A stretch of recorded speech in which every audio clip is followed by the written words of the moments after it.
जी पूरी तरह से बिहार के साथ में सौतेला व्यवहार कर रहे हैं। ऐसा नहीं करना चाहिए। यूपी के भी दर्जनों प्राइम मिनिस्टर भी, लेकिन कभी पूरे देश में दुर्व्यवहार नहीं किए जिस तरह से बिहार के साथ सौतेला व्यवहार हो रहा है। मोदी जी पूरे देश के प्राइम मिनिस्टर हैं। मोदी जी को चाहिए कि जितना गुजरात को देख रहे हैं उतना बिहार को भी देखना चाहिए। जिस दिन बिहार नंबर 1 राज्य बनेगा उस दिन लोग मुझे मोदी विरोधी कहेंगे, लेकिन पहले मेरी बात तो आप सुन लीजिए, उसके बाद मुझे मोदी विरोधी नारा दीजिएगा, बीजेपी विरोधी नारा दीजिएगा या फिर कुछ और। आज आपको विश्वास नहीं तो आप गूगल करके आज के समय में देख लीजिए गुजरात में पेट्रोल का रेट आज क्या है, 94 रुपए कुछ पैसे। और वहीं आपके बिहार में जो आप पेट्रोल भरवा रहे हैं आप अपनी गाड़ी में, उसका खर्च और उसका उस पेट्रोल की कीमत क्या है। तो हम पूछना चाहते हैं कि क्या गुजरात और 24 और मेरे साथ जुड़ चुके हैं लंकेश ओम, जो कि बिहार में आए हैं जन स्वराज की सपोर्ट करने के लिए, जन स्वराज को। और आप इनके पीले गमछे से देख सकते हैं कि पूर्ण रूप से जन स्वराजी है और जन स्वराज को सपोर्ट करने के लिए बिहार है। तो क्या चाहते हैं बिहार में किसकी सरकार बने? जन स्वराज की सरकार बन रही है बिहार में। तो जन स्वराज की सरकार बनेगी तो बिहार में क्या बदलाव होगा? सारा बदलाव हो जाएगा। बिहार का पूरी तरह से कायाकल्प हो जाएगा। बिहार में पूरी तरह से राम राज आ जाएगा। बिहार की गरीबी, बेरोजगारी, राम राज आ जाएगा। बस इतना ही समझो शॉर्टकट में। प्लान रुक जाएगा बिहार से, राम राज आ जाएगा। मतलब प्लान की क्या बात करते हो? राम राज्य मतलब सर्वगुण संपन्न बिहार, सब गुण समृद्ध। हाँ, समृद्ध। राम राज का मतलब आप लोग समझते नहीं। मुझे ये हम कैसे मान लें कि जन स्वराज आएगी तो राम राज आएगा? क्योंकि बहुत सारे लोग तो ये बोल रहे हैं कि जो पीके हैं, प्रशांत किशोर है, ये बिहार को लूटने आए हैं। क्या बोल रहे हैं, ये बिजनेसमैन है और बिहार में अपना व्यापार करके अपना सत्ता बनाना चाहते हैं या फिर बिहार को लूटने आए हैं। दूसरा केजरीवाल कुछ लोग उनको नाम दिए, इस पे आपका क्या कथन है? नहीं, प्रशांत किशोर को जो लोग जानते नहीं है, जो लोग उनके बारे में वो क्या है समझते नहीं है, और कुछ पॉलिटिकल पार्टियां जो है सत्ता पक्ष विपक्ष हो उनको भड़काते हैं। पीके सर को लोग जान जाएंगे जिस दिन, उस दिन हर बिहार में हर घर जन स्वराजी होगा और बहुत जल्द होगा। हो रहा है, हो गया है। कुछ चंद मुट्ठी भर लोग बचे, वो भी हो जाएंगे।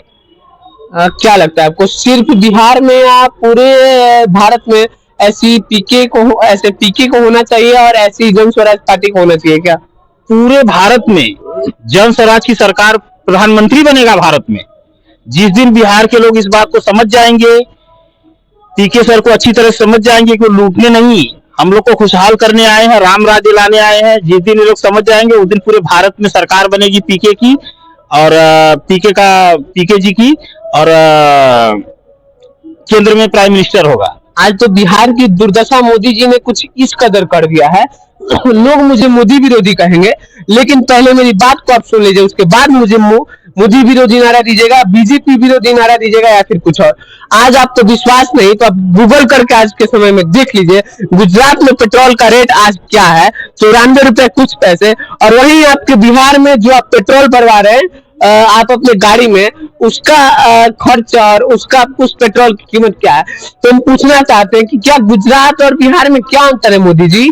और मोदी जी के समर्थकों से मेरा एक सवाल है कि आप अपने नेताजी से, जो भी आपके भाजपा के जदयू के नेताजी लोग हैं, उनसे सवाल जरूर करिएगा कि क्यों हमारा बिहार को सब दिन अति पिछड़ा ही बनाए रखना चाहते हैं। क्यों आप बोलते हैं कि बिहार को ये बना देंगे, वो बना देंगे, मोतिहारी को मुंबई बना देंगे, तो किस प्रकार से बनेगा? ऐसे बेरोजगारी देकर, ऐसे महंगाई को बढ़ाकर कि आप मोदी जी के जन्म स्थल राज्य में आज पेट्रोल वहां के से कंपेयर करिए आज बिहार की पेट्रोल की कीमत, तो मुझे लगता है 95 और 160 से करीब 12 रुपए का डिफरेंस है। 12 रुपए का पर लीटर के हिसाब से डिफरेंस, जो कि एक बहुत बड़ा डिफरेंस होता है। तो क्यों ऐसा बिहारी लोगों के साथ क्यों हो रहा है, आप बताइए। मोदी जी पूरी तरह से बिहार के साथ में सौतेला व्यवहार कर रहे हैं। ऐसा नहीं करना चाहिए। यूपी के भी दर्जनों प्राइम मिनिस्टर भी, लेकिन कभी पूरे देश में दुर्व्यवहार नहीं किए जिस तरह से बिहार के साथ सौतेला व्यवहार हो रहा है। मोदी जी पूरे देश के प्राइम मिनिस्टर हैं। मोदी जी को चाहिए कि जितना गुजरात को देख रहे हैं उतना बिहार को भी देखना चाहिए। जिस दिन बिहार नंबर 1 राज्य बनेगा उस दिन हिंदुस्तान विकासशील देश बनेगा। राष्ट्र हित और बिहार को हित में रखते हुए प्रशांत किशोर जी ने तो एक ये भी नारा दिया था कि वोट बिहार का तो फैक्ट्री गुजरात, फैक्ट्री हरियाणा में क्यों, वोट बिहार का तो फैक्ट्री भी बिहार में लगनी चाहिए। तो मुझे लगता है कि क्या उनके बात में कितनी सत्यता है। बिहार को इसीलिए तो उन्होंने अपाहिज राज्य बना दिया है, बीमारू राज्य बना दिया है। 75% बिहार पैरलेस है पूरी तरह से। लोग 75% लोगों की बिहार में सिर्फ सांसें चल रही है, किसी तरह से जिंदा है। जन स्वराज इसीलिए आई है, पीके सर इसीलिए जन स्वराज को लेके आए हैं कि बिहार के लोगों की दशा सुधारनी है। उनके लिए दवा बनकर आए हैं, उन लोगों के लिए दवा बनकर आए हैं। दवा नहीं, भगवान बन के आए हैं। जैसे यूपी में राम पैदा हुए थे, भगवान राम, उसी तरह से पीके सर बिहार में पैदा हुए हैं। भगवान राम के बराबर में, भगवान राम के अवतारी समझो इनको। लेकिन बिहार के लोग समझ नहीं रहे ये बात। उनको एमपी, एमएलए, प्राइम मिनिस्टर, उनका इतना नाम है, विश्व में ऐसा कोई नहीं होगा जो उनको नहीं जानता होगा। शायद मोदी जी को नहीं जानते होंगे, लेकिन उनको जानते हैं। जो पीके सर मुख्यमंत्री, प्रधानमंत्री, राष्ट्रपति, अपने देश की बात छोड़ो, विदेशों में प्रधानमंत्री राष्ट्रपति बनाते हैं। उनके पास शोहरत, पैसे, नाम, इज्जत की कमी है, जो बिहार में आए नाम कमाने। उन्होंने तो देखा बिहार की दुर्दशा ये है कि मैं यहाँ पैदा हुआ हूँ, मैं सारी दुनिया में डंका बजा के नाम करके क्या करूंगा, और जो मेरा बिहार है ये भूखमरी में आ गया, तब्दील हो गया है। तो उन्होंने सोचा कि लाओ बिहार को राम राज्य बना दूं मैं। मेरे अंदर वो चीज है, मेरे अंदर वो क्वालिटी है, मैं इतना सक्षम हूँ, कर सकता हूँ, तो कर रहे हैं। मतलब दूसरे राज्य के लोगों को सीएम बना सकता हूँ, अपने देश के प्रधानमंत्री को प्रधानमंत्री बना सकता हूँ, श्री नीतीश कुमार जी को नीतीश कुमार बना सकता हूँ, श्री नरेंद्र मोदी जी को नरेंद्र मोदी बना सकता हूँ। तो एक बार बिहार को बिहार बनाने के लिए वो चल पड़े, आपके चल पड़े। हाँ, और लोग समझ जाएंगे ना, तो उनकी दिशा और दशा दोनों बदल जाएगी। और जो जानवर की जिंदगी जी रहे हैं, जानवर के जैसी जिंदगी जीने को जो मजबूर है, एक शाही जिंदगी जीने लगेंगे बिहार के लोग।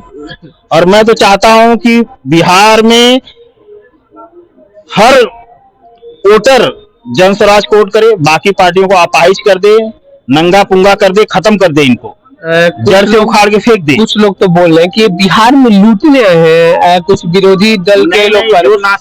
तो आपसे एक सवाल है, मैं उन सभी से, मेरा भी ये सवाल है, शायद आपका भी सवाल हो सकता है कि बिहार में ऐसा क्या है, कौन सा खजाना है जिसको नेताओं ने अपने लूट के खुद छोड़ा है पीके सर के लिए? क्या ऐसा चीज है जिसे कुछ नहीं है। बिहार को बंजर जमीन की तरह छोड़ दिया है, लेकिन पीके सर के अंदर वो ताकत है, वो क्वालिटी है, वो स्पेशलिटी है कि वो बिहार को देश के अग्रणी राज्यों में लाके खड़ा कर सकते हैं। इसके लिए पीके सर ने शुरू किया है जन स्वराज। लोग समझेंगे तो अच्छी बात है, नहीं समझेंगे तो उनका कुछ नहीं बिगड़ने वाला है। आज पलायन रोकने की बात हो रही है कहीं ना कहीं बिहार में, और उद्योग के लिए आपके पीछे दिख रहा है स्टार्टअप जोन चनपटिया। इसका शिलान्यास करने के लिए माननीय मुख्यमंत्री श्री नीतीश कुमार जी आए थे, और पूरे भारत में ऐसा फर्स्ट टाइम स्टार्टअप जोन बनाने के लिए हमारे जिले के जो डीएम थे कुंदन कुमार जी, उनको प्रधानमंत्री से पुरस्कृत किया गया था। लेकिन आज यहाँ की स्थिति ये है कि यहाँ के जो हमारे व्यवसायी भाई लोग हैं, आज उनके साथ ये दुर्दशा है कि मतलब बताते हैं कि अपने आत्महत्या करने तक को तैयार थे। और अभी की स्थिति ये है कि उनका मैंने सब कुछ दांव पे लगा है, फिर भी उससे कुछ बहुत ज्यादा मुनाफा और यहाँ सरकार की मदद नहीं मिल पा रही है, जिसकी वजह से आज पूर्ण रूप से टूट गया है। मैं आपको आगे चल के आपके साथ ही वहाँ के लोग का दौरा करूंगा और जनता को दिखाऊंगा भी कि क्या स्थिति है, और इसी के दम पे यहाँ के सांसद जी, विधायक जी लोगों से वोट मांगते हैं। एक मिनट, नीतीश जी खुद बीमार हैं, उनका वो अपनी सेहत नहीं ठीक कर पा रहे हैं, बिहार को क्या ठीक करेंगे? नीतीश जी को जनता को चाहिए कि उनको अब छुट्टी दे, वो आराम करना चाहिए, अपनी सेहत पे ध्यान दें और स्वस्थ रहें।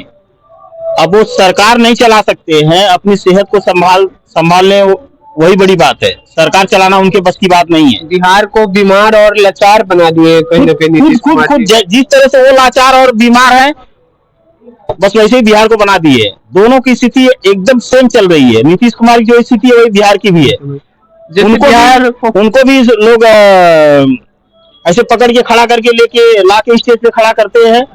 उसी तरह से बिहार का भी है कि झाड़ पोछ के टीवी पे न्यूज पे दिखा दिया जाता है बिहार की सड़कें हैं, ये है वो है, मॉडिफाइड करके फोटो बस बना के वोट लेने का सिर्फ एक तरीका और कुछ नहीं है।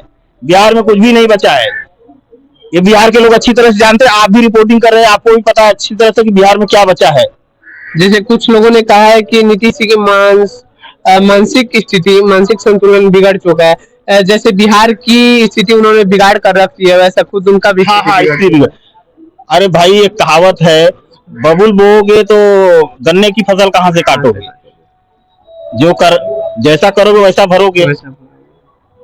तो इसमें क्या सिर्फ नीतीश कुमार जी दोषी है क्या? बिहार की जनता भी तो उतनी ही दोषी है।